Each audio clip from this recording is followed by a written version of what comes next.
नमस्कार साथियों, स्वागत है आपका दर्पण सिविल सर्विसेज के यूट्यूब चैनल पर। और आज हम डिस्कस करेंगे डे 44 डेली मेंस क्वेश्चन के आंसर। तो दर्पण सिविल सर्विसेज द्वारा चलाए जा रहे 75 days daily answer writing program के अंतर्गत आज डे 44 के क्वेश्चन दिए गए हैं, जिसमें उनके मॉडल आंसर है जिन पर हम चर्चा करेंगे। वीडियो शुरू करने से पहले मैं कुछ आपको और बता दूँ दर्पण सिविल सर्विसेज के और प्रोग्राम के बारे में। तो पहला है हमारा MPPSC प्री के सुबह 25 क्वेश्चन दिए जाते हैं, जिनका रिटर्न डिस्कशन और वीडियो डिस्कशन भी यूट्यूब पर उपलब्ध कराया जाता है, जो हमारे ही चैनल पर प्लेलिस्ट पर आप जाएंगे तो प्री की वीडियो डिस्कशन आपको मिल जाएगा।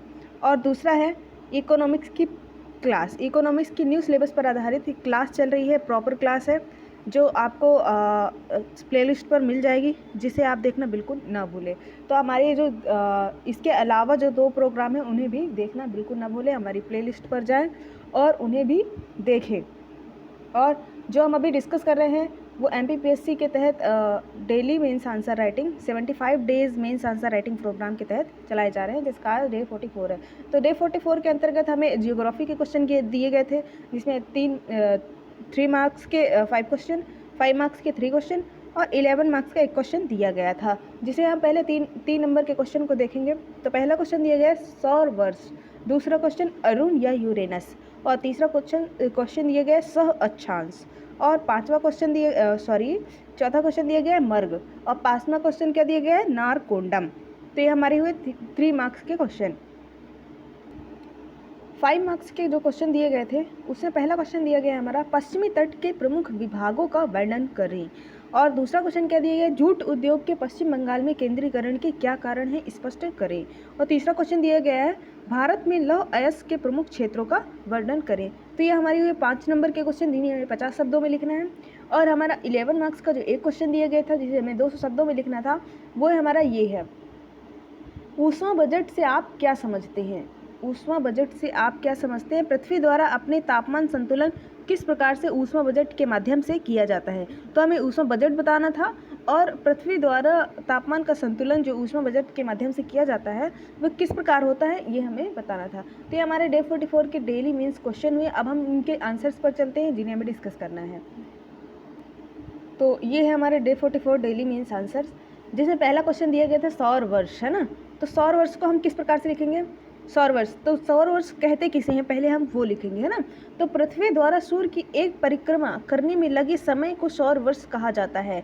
मतलब कि पृथ्वी जो है, जब पृथ्वी सूर्य की परिक्रमा करती है ना, तो वो जितने ही समय में करती है उसे क्या कहते हैं उसे हम कहते हैं सौर वर्ष कहते हैं, ना। मतलब कि जो 1 साल होता है, कुल मिला के 1 साल में पृथ्वी सूर्य का एक चक्कर लगाती है, तो उसे ही हम उस समय अवधि को हम सौर वर्ष कहते हैं। तो 1 साल के जितने ही दिन का होगा उतने ही दिन का ये सौर वर्ष भी होगा, तो 365 दिन का होता है। तो हमने ये भी लिख दिया कि ये सौर वर्ष कितने दिन का होता है, 365 दिन का होता है। तो ये हमारा हो गया सौर वर्ष, जिसे हम 3 मार्क्स में इस प्रकार से लिख सकते हैं। दूसरा क्वेश्चन है अरुण जो सौरमंडल का एक ग्रह है ना, यूरेनस के बारे में पूछा गया है। तो पहले हम लिखेंगे सौरमंडल का एक ग्रह, ये क्या है, ये सौरमंडल का एक ग्रह है ना। इसके खोजकर्ता विलियम हर्शेल है, हम इसके खोजकर्ता लिख देंगे। इसका उपनाम है लेटा हुआ ग्रह, क्योंकि ये 95 डिग्री टिल्ट है ना। ये 95 डिग्री टिल्ट है, लगभग ये लेटा हुआ है ना। और इसकी जो घूर्णन है तो वो पूर्व से पश्चिम है। ज़्यादातर ग्रह पश्चिम से पूर्व घूमते हैं, लेकिन शुक्र और यूरेनस, इनके दोनों की घूर्णन जो है वो पूर्व से पश्चिम होता है। तो ये हमारा हुआ अरुण, इसके बारे में हमने इतनी चीज़ें लिख दी हैं। तो ये हमारा 3 मार्क्स का क्वेश्चन हुआ। नेक्स्ट क्वेश्चन था सह अक्षांश। कुछ लोगों के लिए ये नया क्वेश्चन होगा, हो सकता है कुछ लोगों ने पढ़ा हो। तो हम इसमें देखेंगे ये सह अक्षांश क्या होता है। किसी अक्षांश का 90 डिग्री अक्षांश से अंतर उसका सह अक्षांश होता है। किसी अक्षांश का 90 डिग्री अक्षांश से अंतर उसका सह अक्षांश होता है। जैसे कि यहाँ पास दिया गया एग्जाम्पल कि 30 डिग्री अक्षांश का क्या होगा, तो 30 डिग्री अक्षांश का 90 - 30 है ना, तो कितना हो जाएगा 60 डिग्री अक्षांश। तो ये इसका 60 डिग्री अक्षांश 30 का सह अक्षांश हो जाएगा। तो ये हमारा हुआ सह अक्षांश। और चौथा क्वेश्चन दिया गया था मर्ग, है ना। तो मर्ग क्या है, मर्ग लघु हिमालय के ढाल पर छोटे छोटे घास के मैदान पाए जाते हैं, जिन्हें कश्मीर में मर्ग कहा जाता है। कश्मीर में इन्हें मर्ग कहा जाता है और उत्तराखंड में इन्हें उग्याल और बुग्याल कहा जाता है। उत्तराखंड में क्या कहा जाता है? उग्याल, है ना, और बुग्याल भी कहा जाता है। ये जो ये घास के मैदान होते हैं ये अल्पाइन वन चारागाह, अल्पाइन चारागाह के लिए मतलब प्रसिद्ध होते हैं, फेमस होते हैं, है ना। इतनी हमें जगह नहीं थी कि हम इसे लिख सकें, इसलिए हमने इसे नहीं लिखा है। नारकोंडम, नारकोंडम ये अंडमान निकोबार का द्वीप समूह भी है और ये सुसुप्त ज्वालामुखी भी है। तो हमें दो ही चीज़ें लिख पानी है ना। अंडमान निकोबार का एक क्या है? द्वीप समूह है और ये सुसुप्त ज्वालामुखी है। भारत का सुसुप्त ज्वालामुखी है जो अंडमान निकोबार पर स्थित है। और भारत का सक्रिय ज्वालामुखी बैरन ज्वालामुखी है जो यही है ना, अंडमान निकोबार पर ही है ना, बैरन ज्वालामुखी।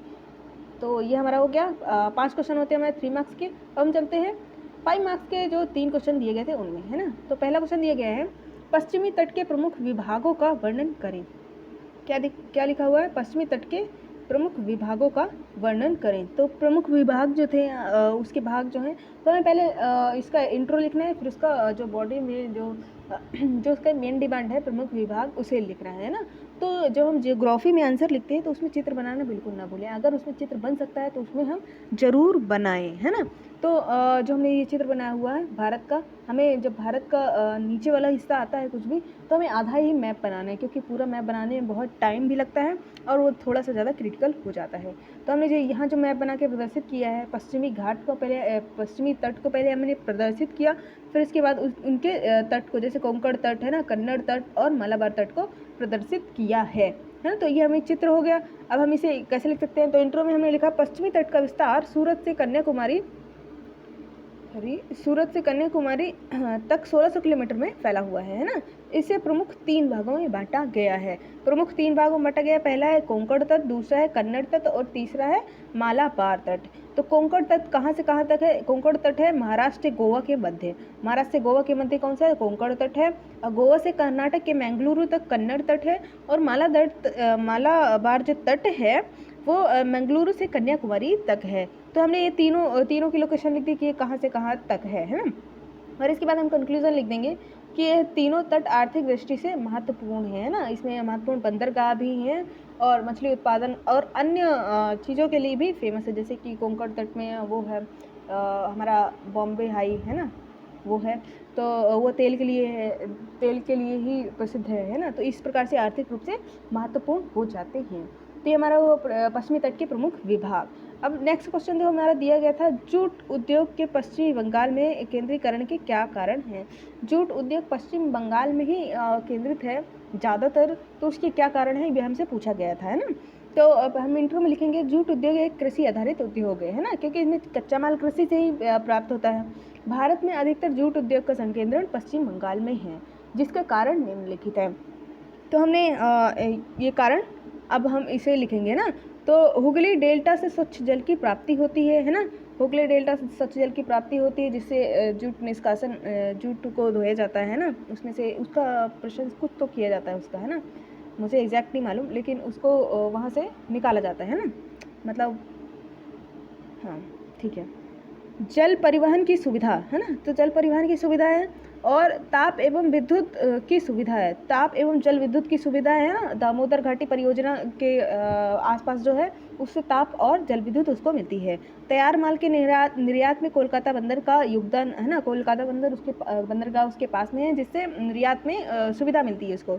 सस्ते श्रमिकों की सुविधा, सस्ते श्रमिक की उपलब्धता है ना। इस क्षेत्र में पहले से मौजूद संरचनात्मक सुविधा ये समुद्र के किनारे है ना। समुद्र के किनारे मौजूद होने के कारण पानी की उपलब्धता है ना, बंदरगाह की उपलब्धता है और पहले से ही संरचना बनी हुई है जूट उत्पादन के लिए। तो ये हमारा हुआ जूट उत्पादन के पश्चिम बंगाल में केंद्रीकरण के कारण। अब हम आगे चलेंगे, जो हमारा तीसरा क्वेश्चन दिया गया था, भारत में लौह अयस्क के क्षेत्रों का वर्णन करें। तो भारत में एशिया का विशालतम लौह अयस्क संरक्षित है ना, मतलब बहुत ज़्यादा भारत में लौह अयस्क के संरक्षित भंडार हैं। यहाँ 4 प्रकार के लौह अयस्क पाए जाते हैं। तो पहला क्या हमने लिखा, मैग्नेटाइट, हेमेटाइट, लिमोनाइट और सीडोराइट, है ना, ये चारों ही पाए जाते हैं, है ना। तो अब इनके क्षेत्र लिख रहे हैं, लौह अयस्क के क्या क्या क्षेत्र, तो छत्तीसगढ़ वाला क्षेत्र, छत्तीसगढ़ का डल्ली राजहरा और बैलाडीला, है ना। और गोवा का क्या है, संग्यूम, सतारी और पोंडा, है ना। और कर्नाटक का बाबू बुदन की पहाड़ियाँ जो बहुत ही फेमस है ना, कुद्रेमुख भी फेमस है, बेल्लारी, तो ये कर्नाटक का हो गया। और झारखंड का शिमोगा चित्रदुर्ग जिला है ना, तो ये झारखंड का हो गया। उड़ीसा का बादाम पहाड़ और क्योंझर, तो ये हमारे हो गए लौ एस के क्षेत्र। भारत में लौ एस के क्षेत्र में इस तरह से लिख देना है। अगर आपके पास जगह है तो इसमें चित्र जरूर बना दें, है ना, चित्र भी बना सकते हैं। नेक्स्ट क्वेश्चन में हम चलते हैं। ऊष्मा बजट से आप क्या समझते हैं? पृथ्वी द्वारा अपने तापमान का संतुलन ऊष्मा बजट के माध्यम से किस प्रकार किया जाता है? तो ऊष्मा बजट होता क्या है ना, पहले ये हमको समझाना है, और इसके बाद पृथ्वी द्वारा ऊष्मा बजट के माध्यम से अपने तापमान का संतुलन किस प्रकार किया जाता है, ये भी हमें एक्सप्लेन करना है। तो पहले हम चलेंगे क्वेश्चन के फर्स्ट पार्ट में कि ऊष्मा बजट से आप क्या समझते हैं। तो ऊष्मा बजट पृथ्वी पर औसत तापमान बनाए रखने के लिए पृथ्वी जो सूर्य ताप एवं पार्थिव विकिरण में संतुलन स्थापित करती है, उसे क्या कहते हैं? ऊष्मा बजट कहते हैं। जैसे कि पृथ्वी है ना, पृथ्वी लगातार पश्चिम से पूर्व की ओर घूम रही है ना, पश्चिम से पूर्व की ओर जब घूमती है तो एक तरफ तो उसे सूर्य की ऊर्जा मिलती है, लेकिन एक तरफ रात रहती है, उसमें सूर्य की ऊर्जा नहीं मिलती है, परंतु फिर भी बहुत ज़्यादा निम्न ताप नहीं होता है ना, मतलब एक सीमा से कम नहीं होता है ना। वो ऐसा क्यों होता है कि बिल्कुल से कम ताप नहीं होता, बिल्कुल से ज़्यादा ताप नहीं होता है? तो वह पृथ्वी का जो पार्थिव किरणें हैं, है ना, उनकी वजह से ऐसा होता है ना। पृथ्वी अपने तापमान का संतुलन करती है, तो किस प्रकार से करती है अब हम आगे देखेंगे। तो पृथ्वी को सूर्य विकिरण का 22 अरबवां हिस्सा प्राप्त होता है। सूर्य विकिरण का 22 अरबवां भाग जो है वो पृथ्वी को प्राप्त होता है। सूर्य से जितनी ऊर्जा पृथ्वी को प्राप्त होती है, उसका कुछ ही भाग पृथ्वी को प्राप्त हो पाता है। मतलब जितनी पूरी ऊर्जा जो आ रही है, वो पूरी ऊर्जा पृथ्वी को नहीं मिल पा रही है, वो सारी ऊर्जा नहीं मिल पा रही है, कुछ ऊर्जा परिवर्तित हो जा रही है ना। तो ये अलग अलग भागों से परिवर्तित होती है। जैसा उसका कुछ ही भाग पृथ्वी को प्राप्त होता है, क्योंकि कुछ भाग वायुमंडल द्वारा परिवर्तित कर दिया जाता है। वायुमंडल द्वारा सूर्य की ऊर्जा का कुछ भाग परिवर्तित कर दिया जाता है। सूर्य से प्राप्त कुल ऊर्जा का 35% है ना, जितनी हमें 100% जो ऊर्जा मिल रही है, जैसा कि चित्र में समझाया गया है ना, 100% जो हमारी ऊर्जा मिल रही है, उसका 35% ये वायुमंडल द्वारा क्या कर दिया जाता है, परिवर्तित कर दिया जाता है, डायरेक्ट परिवर्तित कर दिया जाता है। ये जो डायरेक्ट परिवर्तित है ना, जो सीधे लौटा दिया जाता है, इसे क्या कहते हैं? हम एल्बिडो कहते हैं।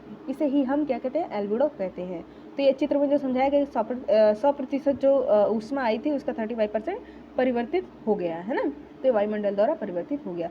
अब जो ये वायुमंडल द्वारा 35% परिवर्तित हो रहा है, इसमें से अलग अलग भागों में से परिवर्तित हो रहा है ना। जैसा कि 35 में से 27%, जैसा कि 27% बादलों में से परिवर्तित हो रहा है, और जो 2% है ये हिमाच्छादन द्वारा परिवर्तित हो रहा है। जैसे हमारे सियाचिन ग्लेशियर है ना, ग्लेशियर है, और हमारे ध्रुव भी है ना, इनमें से 2% इसमें से परिवर्तित हो जाता है, और 6% प्रकीर्णन अंतरिक्ष में प्रकीर्णन के द्वारा लौटा दिया जाता है। तो 27% बादलों के द्वारा, 2% हिमाच्छादन के द्वारा, और 6% प्रकीर्णन के द्वारा अंतरिक्ष में लौटा दिया जाता है। तो हमारा 35% का भी कंक्लूजन हो गया है ना, है ना, कि किस प्रकार से किस माध्यम से इसको लौटाया जाता है, परिवर्तित किया जाता है। अब हम इसको आगे देखें। 35% तो लौटा दिया गया, अब कितना बचा? अब 65 बचा है ना। 65 में से अब क्या होगा, तो अब हम देखेंगे क्या होगा। एक मिनट,